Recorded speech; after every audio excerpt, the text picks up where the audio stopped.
Donald Trump इस समय America के अंदर बिजी है और उसकी डीप स्टेट के खिलाफ जो लड़ाई उसने मोली थी उसका एक हिस्सा आज की डेट में हार्वर्ड यूनिवर्सिटी के खिलाफ एक लड़ाई होते हुए दिख रहा है।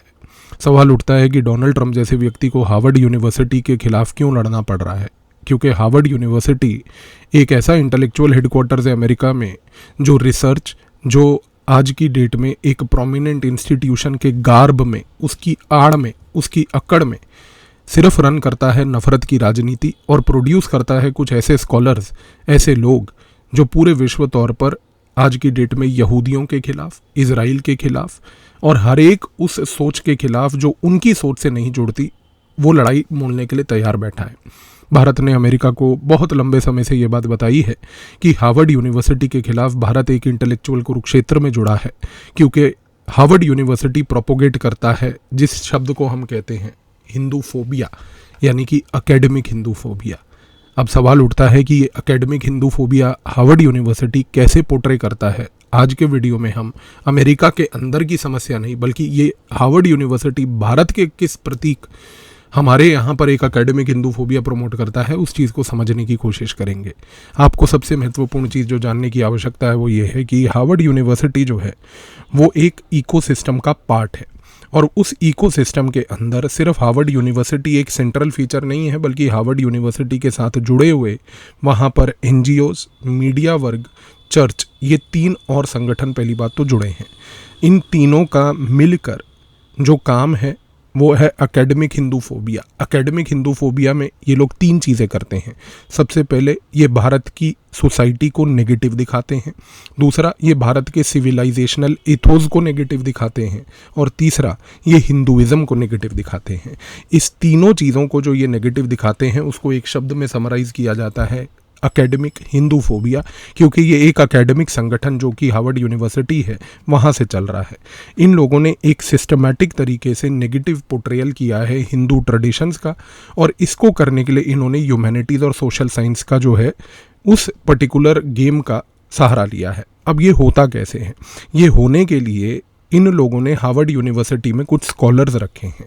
ये स्कॉलर्स पहली बात तो हिंदुइज्म को मार्क्सिज्म और क्रिटिकल रेस थ्योरी के नज़रिए से ऑब्जर्व करते हैं।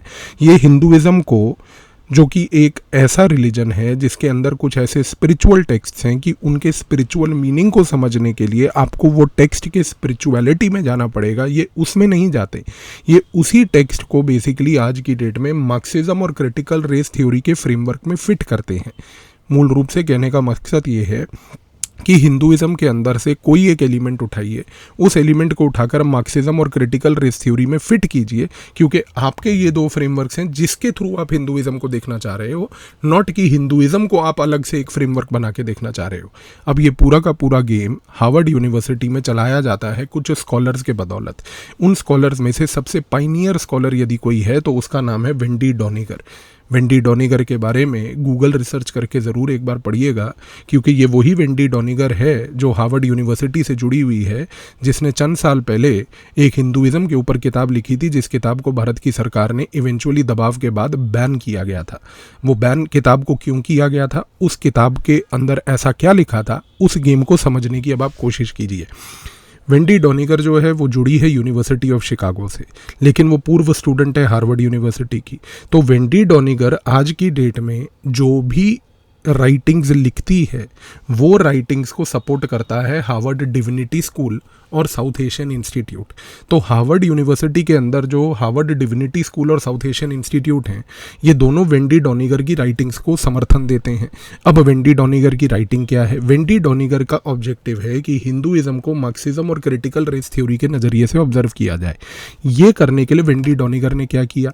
सबसे पहले उसने ये बोला कि जो गणेश जी हैं, जिनके बारे में हम ये जानते हैं कि गणेश जी का जो सिर था वो अलग हो गया था और उसके बाद गणेश जी को जो है एक ट्रंक यानी कि एक सूंड दी गई, उस चीज़ को आज की डेट में वेंडी डोनिगर एक नेगेटिव तरीके से बोलती है कि गणेश जी जो हैं उनका कैस्ट्रेशन हुआ था। आप शब्द का प्रयोग देखिए कि जिस प्रकार से ये घिनौना शब्द गणेश जी के साथ जोड़ा गया, ये है उसकी राइटिंग में आज की डेट में चीज़ें लिखी हुई। और ये सिर्फ यहीं नहीं रुकता, इसके बाद वेंडी डॉनिगर का दूसरा ऑब्जेक्टिव देखिए, उसने क्या किया कि जितना भी भारत में आज की डेट में कृष्ण भगवान को लेके जो हमारे यहाँ पर भक्ति होती है, उस भक्ति मूवमेंट को उसने ऑब्जर्व करके ये बोला कि ये जो लोग कृष्ण भगवान की भक्ति करते हैं, प्रभु राम की जो भक्ति करते हैं, हनुमान जी की जो भक्ति करते हैं, तो आज की डेट में चाहे वो कृष्ण जी के भक्त हों, हनुमान जी के भक्त हों, या फिर किसी भी प्रकार के और कोई भगवान की अगर भक्ति भारत में होती है, तो उसका कहने का मूल रूप से मकसद ये है कि ये भक्ति करने वाले लोग जो हैं ये डिजीज्ड लोग हैं। और ये डिजीज्ड लोग इसलिए हैं क्योंकि ये भक्ति नहीं बल्कि ये फैलस वर्शिप करते हैं। और यहाँ पर उसने शिव भक्ति को भी जोड़ा। उसने कहा कि जब हम शिवलिंग की चर्चा करते हैं तो शिवलिंग जो है वो एक फैलस है। आप चीज़ को समझने की कोशिश कीजिए कि यहाँ पर चाहे वो गणेश जी के बारे में हो, शिव जी के बारे में हो, या भक्ति के बारे में हो, या आज की डेट में जो हिंदुइज्म में नेचर वर्शिप है, इनका उद्देश्य केवल ये है कि उसके अंदर से जो उन चीज़ों के बारे में स्पिरिचुअल मीनिंग है उस चीज़ को निकाल दिया जाए, उन चीज़ों के साथ जो इमोशनल मीनिंग है उस चीज़ को निकाल दिया जाए। इन सारी चीज़ों के पीछे जो इनके धार्मिक मीनिंग है उन चीज़ों को निकाल कर सिर्फ इस प्रकार से मार्क्सिज्म और रेस थ्योरी के तहत उस फ्रेमवर्क में चीज़ें पेश की जाएं जिससे कि ये लोग जस्टिफाई कर पाएँ कि हिंदुइज्म अभी भी एक पिछड़ा रिलीजन है। क्योंकि याद रखिए इनका ऑब्जेक्टिव क्या है कि इन सारी राइटिंग्स के थ्रू, इस प्रकार के संगठनों के थ्रू ये प्रूव करना कि चर्च की सुपीरियॉरिटी है और क्रिश्चियनिटी एक ऐसा इब्राहिमिक रिलीजन है जो कि सबसे सुपीरियर है और बाकी ये सारे रिलीजन जो हैं ये किसी काम के नहीं है। अब सबसे बड़ी ब्यूटी देखिए आज की डेट में, आज अगर हम एक और पॉइंट देखते हैं तो वो ये है कि वेंडी डॉनिगर को सिर्फ हार्वर्ड डिविनिटी स्कूल और साउथ एशियन इंस्टीट्यूट से समर्थन नहीं मिलता। इसके साथ साथ वेंडी डॉनिगर ने क्या किया है कि हार्वर्ड डिविनिटी स्कूल में कुछ और लोगों को भी खास करके नर्चर किया है जो उसी के स्कूल ऑफ थॉट की बातें करते हैं। और ये उसी के स्कूल ऑफ थॉट वाले लोग पता है क्या करते हैं, ये बेसिकली भारत के अंदर एक इंटेलेक्चुअल सबवर्जन करते हैं कुछ किताबें लिखकर। और मैं आपको एक उदाहरण देता हूँ। वेंडी डॉनिगर का एक स्टूडेंट है जिसका नाम है ऑड्रे ट्रुस्के। ऑड्रे ट्रुस्के ने ये देखिए ये एक किताब लिखी है, ये मैंने मंगाई।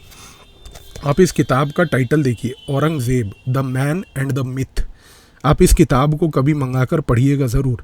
और इस किताब को अगर आप पढ़ते हैं तो आप देखेंगे कि किस प्रकार से इस किताब में इस व्यक्ति औरंगजेब के बारे में, जिस व्यक्ति ने हिंदुओं के ऊपर कितना अत्याचार किया, कितने मंदिर तोड़े, कितने हिंदुओं को जलाया, उस व्यक्ति के बारे में यहाँ पर लिखा गया है कि वो एक बहुत ही अलग प्रकार का रूलर था। तो हमें उसको किसी भी हिंदुइज्म के नेगेटिव पोर्ट्रेयल के नज़रिए से देखने की ज़रूरत नहीं है। यानी कि यहाँ पर एक औरंगज़ेब की ऑल्टरनेट बायोग्राफी दी गई है जिसके तहत बताया गया है कि औरंगज़ेब दिल का बहुत साफ आदमी था और इस प्रकार से हिस्ट्री का ये नैरेटिव चलाया गया है।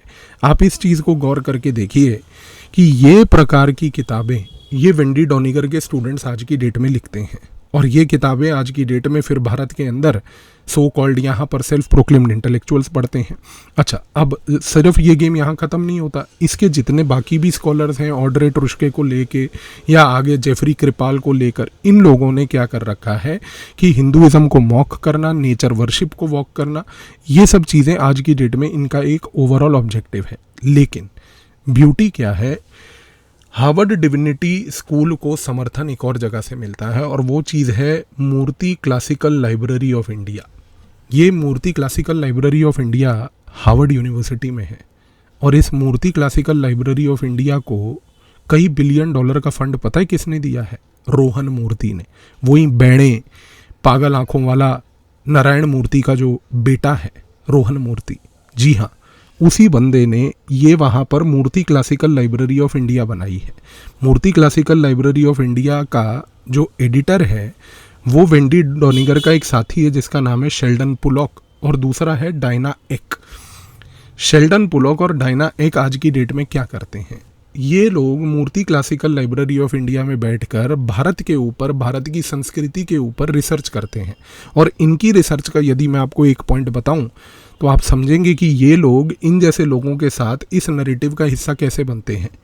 इन लोगों ने, शेल्डन पुलॉक ने और डायना एक ने, आज की डेट में योगा को स्टडी किया। वो योग जो भारत के वेद और वेद लिटरेचर में लिखा हुआ है, वो योग जो कि एक स्पिरिचुअलिटी के मीनिंग वाला योग है, उस योग को इन्होंने पहली बात तो ट्रांसफॉर्म किया है अपनी राइटिंग्स के थ्रू मेडिटेशन में।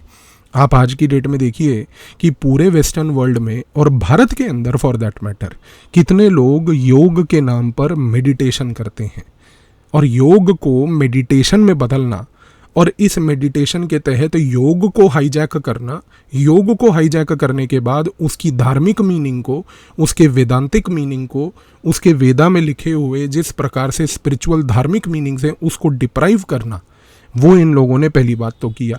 और ये चीज़ सिर्फ यही नहीं रुकती, योग को इन्होंने पहले बनाया मेडिटेशन, और आज अगर आप देखें तो इन्हीं लोगों का लिटरेचर ये कहता है कि योग को मेडिटेशन से नेक्स्ट लेवल पर लेके जाना है, और उसका नाम रखा है इन्होंने माइंडफुलनेस।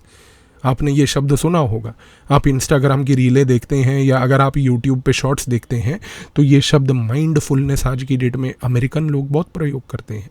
ये इनका उद्देश्य है कि ये मेडिटेशन से माइंडफुलनेस, ये इनका खुद का क्रिएटेड शब्द है। ये शब्द इसलिए बनाया गया है जिसके तहत ये लोग योग को इवेंचुअली कॉलोनाइज कर लेंगे और योग को ये लोग क्रिश्चियन योग बना देंगे। तो इस गेम को समझने की कोशिश कीजिए, क्योंकि ये जो गेम है जिसके तहत आप ही का लिटरेचर, आप ही के लिटरेचर में से चीज़ें उठा कर उनको इस प्रकार से कॉलोनाइज किया जा रहा है, ये एक अटेम्प्ट है जिसके तहत भारत के धार्मिक ट्रेडिशंस को लॉन्ग रन में ख़त्म किया जाए, जिसका समर्थन देती है ये इंटेलेक्चुअल हेडक्वार्टर जिसके निकले हुए ये सारे लोग हैं और जो जिससे ये सारे लोग जुड़े हैं। आप इस चीज़ को समझने की कोशिश कीजिए, क्योंकि ये जो पूरा गेम प्लान है, इस गेम प्लान का अल्टीमेट ऑब्जेक्टिव क्या है? इस गेम प्लान का अल्टीमेट ऑब्जेक्टिव ये है, अब आप ध्यान से समझिए क्रोनोलॉजी क्या है। भारत के बारे में, हिंदुइज्म के बारे में सारा आज की डेट में ग्लोबल लेवल पर स्टडी कौन कर रहा है? Non Hindus. नॉन हिंदूज में शेल्डन पुलॉक हो गया, डायना एक हो गया, वेंडी डॉनिगर हो गई। ये सारे लोग जिनका ना भारतीयों से कोई नाता है, ना भारतवासियों से कोई नाता है, ना भारतवर्ष से कोई नाता है, ये सारे लोग पहली बात तो नॉन हिंदू होने के नाते हार्वर्ड यूनिवर्सिटी में इंटेलेक्चुअल हेडक्वार्टर बनाकर ग्लोबल हिंदुइज्म की स्टडीज़ को पहली बात तो पढ़ रहे हैं। ये सिर्फ ग्लोबल हिंदुइज्म स्टडीज़ को पढ़ नहीं रहे हैं, ये ग्लोबल हिंदुइज्म स्टडीज़ को पढ़ के उसको डिस्टॉर्ट कर रहे हैं। डिस्टॉर्ट करने का मतलब यहाँ पर यह है कि उसको सिलेक्टिवली उठा कर अपने इस मार्क्सिज्म क्रिटिकल रेस थ्योरी के फ्रेमवर्क में फिट कर रहे हैं, क्योंकि इनको विश्व को इसी नज़रिए से देखना है। और सबसे बड़ी बात देखिए कि जब ये हिंदुइज्म को डिस्टॉर्ट करते हैं इस नज़रिए से, तो ये डिस्टॉर्टेड हिंदुइज्म जो राइटिंग्स में आता है, वेंडी डॉनिगर की किताबें हो गई, शेल्डन पुलॉक, डायना एक की किताबें हो गई, ऑड्रे ट्रुस्के की किताबें हो गई, ये अपना जेफरी कृपाल की किताबें हो गई, इन किताबों के थ्रू ये लोग पहली बात तो विश्व तौर की पॉलिसी को सेट करते हैं। विश्व तौर की पॉलिसी को सेट करने का मतलब ये है कि जब इनकी राइटिंग्स आती हैं तो उन राइटिंग्स से विश्व के जितने इंस्टीट्यूशंस हैं वो इंस्पायर होते हैं, क्योंकि उनको लगता है कि भाई बड़ी रिसर्च करी हुई किताब है।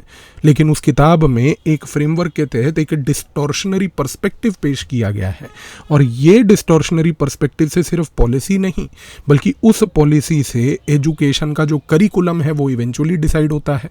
तो विश्व तौर पर अगर आप आज सोच रहे हैं कि हार्वर्ड यूनिवर्सिटी में ये सब चीज़ें क्यों पढ़ाई जा रही हैं, क्योंकि उसका लिंक ये है कि यहाँ पर एक डिस्टॉर्टेड पर्सपेक्टिव ऑफ हिस्ट्री जो है उसी के तहत वो पॉलिसी इंस्पायर हुई, और उसी पॉलिसी से हार्वर्ड एजुकेशन का जो करिकुलम है वो बना भी इसी तरीके से।